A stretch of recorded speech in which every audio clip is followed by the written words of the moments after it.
Bueno, estuvimos viendo una larga escena formidable, por cierto, de El Circo, una película tardía de Chaplin, ya de las que están compartiendo al mismo tiempo, donde el sonido empieza a tener un lugar en el cine, una preocupación importante en Chaplin en general. Pero no es una cuestión de hablar sobre el sonido, sino sobre un tema que en algún momento un crítico, un poco el padre de la crítica, llegó a concebir como un problema, que es el problema de lo que él llamaba el montaje prohibido. Lo que él decía, que la escena que estábamos viendo funciona particularmente porque el espacio de la comicidad es el mismo del león respecto del vagabundo. O sea, eso le da a la escena saber que no hay un truco de montaje, sino que están en un mismo espacio juntos, es lo que le da un plus a la escena y que de allí funciona su comicidad. Detrás de esto hay toda una defensa, una suerte del realismo. Después el texto de Bazin partía una crítica a Crin Blanco, una película para niños, otra que era El Globo Rojo, y seguía su argumentación por otras vías. Pero una especie de testamento sobre el realismo cinematográfico, claro, ¿no? ¿Qué plus puede aportar la verdad? Claro, la verdad de la imagen. Porque hay una idea de que la cámara, aquello que nos toma a nosotros, de algún modo, pase lo que pase, reproduciría mecánicamente aquello que realmente sucedió o estuvo enfrente de. Y porque está el indicio, que sería la huella lumínica sobre el celuloide. Entonces eso da cuenta. Ahí tenemos una garantía de que eso que estamos viendo sucedió realmente. Entonces, no lo montó nadie. La luz, de algún modo, tocaba la cámara, sí, tocaba la película, como se decía realmente. Exacto. Pero ha habido un cambio en la historia del cine, y es un cambio que estamos siendo parte de él, que cambia los órdenes de producción, los órdenes de reproducción, los órdenes de realización, todos los órdenes, y de visualización, que es el mundo digital. El claro, momento donde las relaciones del cine con de pregnancia, con la huella de la exacto, luz, se cambia, se trastoca a un lenguaje nuevo desde el punto de vista de lo real, que es este 0 y 1, que es el mundo digital. Y esto genera y de ahí a preguntarnos, ¿sí? Bueno, pero el mundo televisivo, el mundo mediático, ¿no? De ahí preguntarnos qué cosa es verdad y qué cosa es creada en una isla de edición. Claro. Porque todo puede ser editado, todo puede ser construido. Por eso nos importa atravesar el problema y de algún modo afianzar el tema que estamos planteando a partir de un problema que hubiera sido similar si Ang Lee, en una aventura extraordinaria, La vida de Pi, hubiera filmado esta misma película en la época de Chaplin, en 1928, 1930, 35, ya con sonido. ¿Hubiera podido poner un tigre, una cebra y un mono en una balsa y en el bar? ¿Podrían haber estado o habría tenido que ir a una suerte de montaje prohibido? ¿O esa película era inconcebible en ese tiempo histórico y hoy sí es posible de conseguir? Vamos a ver este fragmento.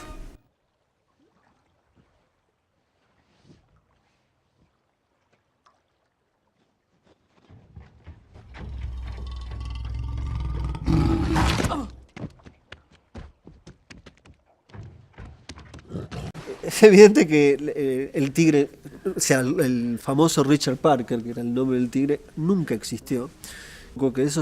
Que hay otro momento que aparecen unos peces que salen del agua, que se le tiran, incluso llegan a una isla que tampoco existe. Y lo que estamos, Celi, es que ya la imagen no necesita de su referente. Y que la película tuvo muchos premios por sus efectos especiales, ¿no? Por este índice de realidad que la película muestra. Claro, no hay índice en el sentido de indicador de exacto, lo real. Hay una construcción de lo real, lo cual por un lado pone en cuestión o al menos hay que adaptar las ideas de Bazin, pero que sí nos permite a nosotros pensar las imágenes antes eran eventualmente una posibilidad de verdad, de garantía. Hoy es al revés, un lugar de sospecha. La típica frase es verdad, lo vi.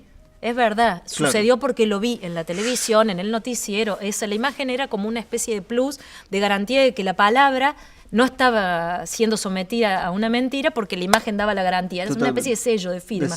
Pero mi pregunta sería entonces que a partir de la digitalización ya no confiamos más ni en los documentales ni en... Digo, la imagen, la naturaleza de la imagen, ¿qué queda? Bueno, evidentemente no podemos ser espectadores ¿O qué esperamos inocentes. de ella? Claro. Ya la inocencia se ha perdido absolutamente. El orden de la representación es siempre, a partir de ahora y para siempre, un orden de manipulación.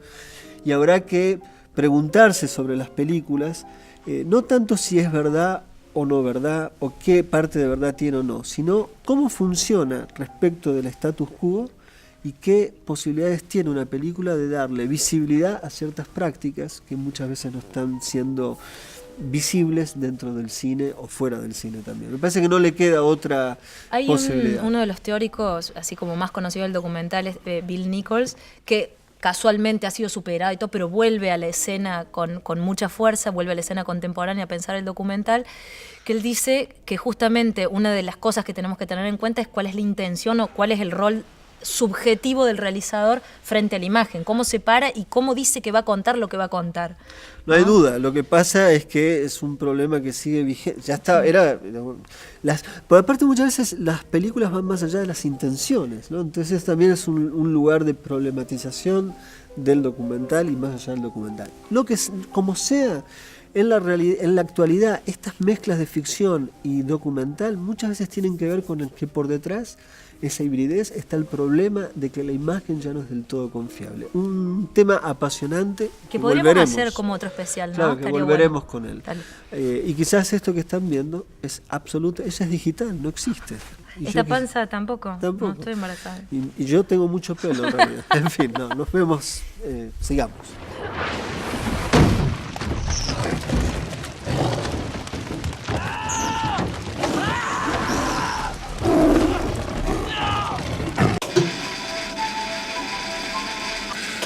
Estamos viendo literalmente el inicio de Reality.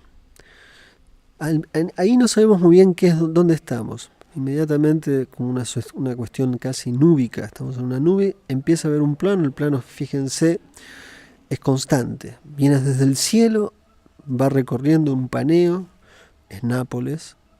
De a poco se va introduciendo la ciudad. Hay una idea de dónde va a transcurrir la historia que vamos a ver. Sigue siendo un plano, es un plano aéreo. Nos da una idea geográfica de la ciudad. Las películas que generalmente filman desde el cielo o dan cuenta de una situación espacial determinada, muchas veces es un modo de decir, bueno, según donde se filman se pueden ver si hay pobreza o no, o si hay riqueza.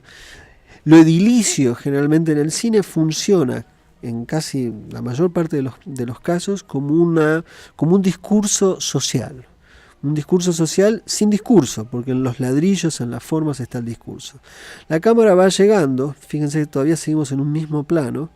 Ahora el plano se transforma en un plano cenital, de una panorámica general a este plano cenital, siguiendo a un carruaje, una cosa media extraña, casi surrealista si se quiere, pero muy probablemente también parte como una de las fantasías, ¿no? Casarse, ahí van dos, ya lo vamos a ver, van dos personas que se están por casar, van en un carruaje, y mucha gente, ¿cuánto dinero paga para tener un casamiento, jugar con todo un orden de representación que tiene que ver como si estuviera haciendo su casamiento en una propia película? Bueno, esto es un poco lo que la película también se hace cargo, ¿no?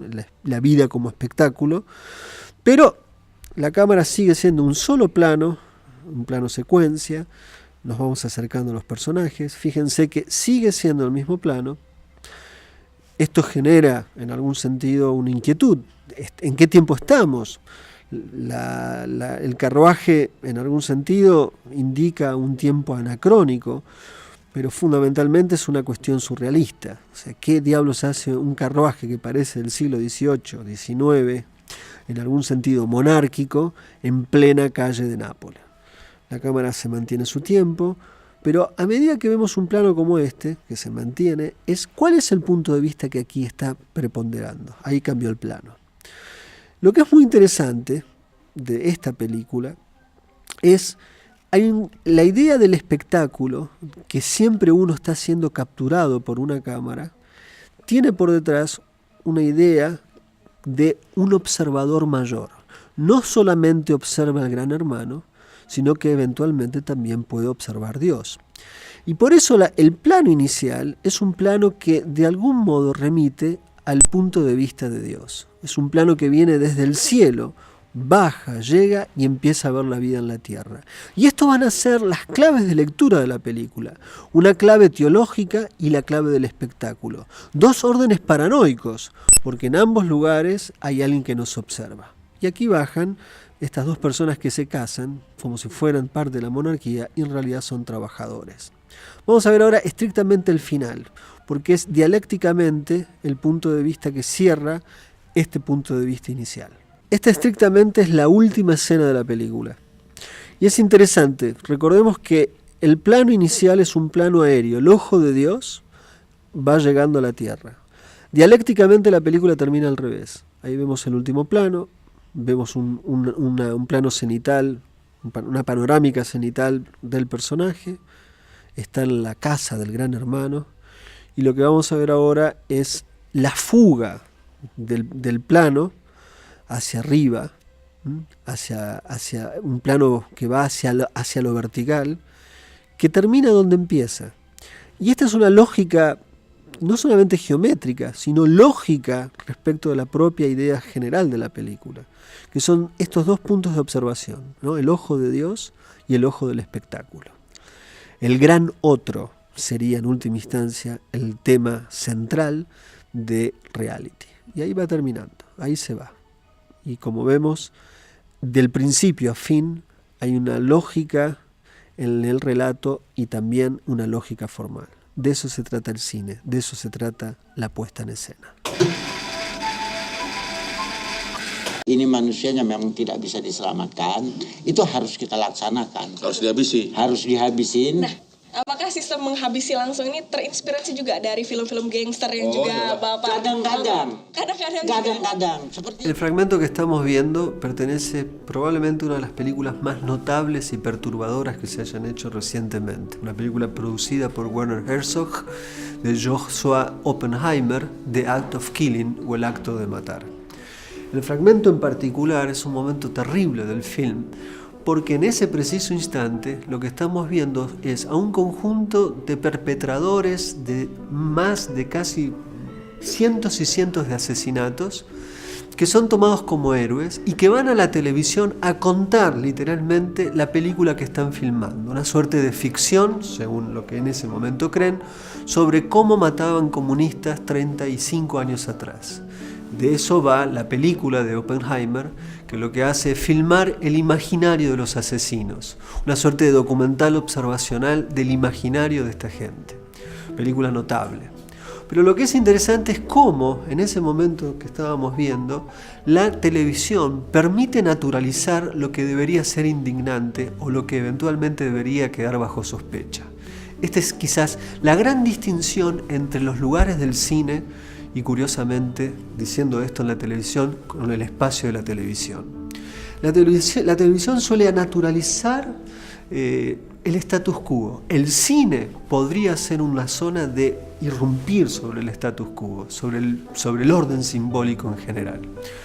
Solamente así se puede explicar que haya, por ejemplo, una actriz devenida en anfitriona de almuerzos, donde el inconsciente social, donde lo más reaccionario de la sociedad sea visto en la televisión y constantemente tenga rating las cosas que más traicionan la dignidad de los seres humanos. En fin, esto es el cinematógrafo, el cine, paradójicamente, en la tele.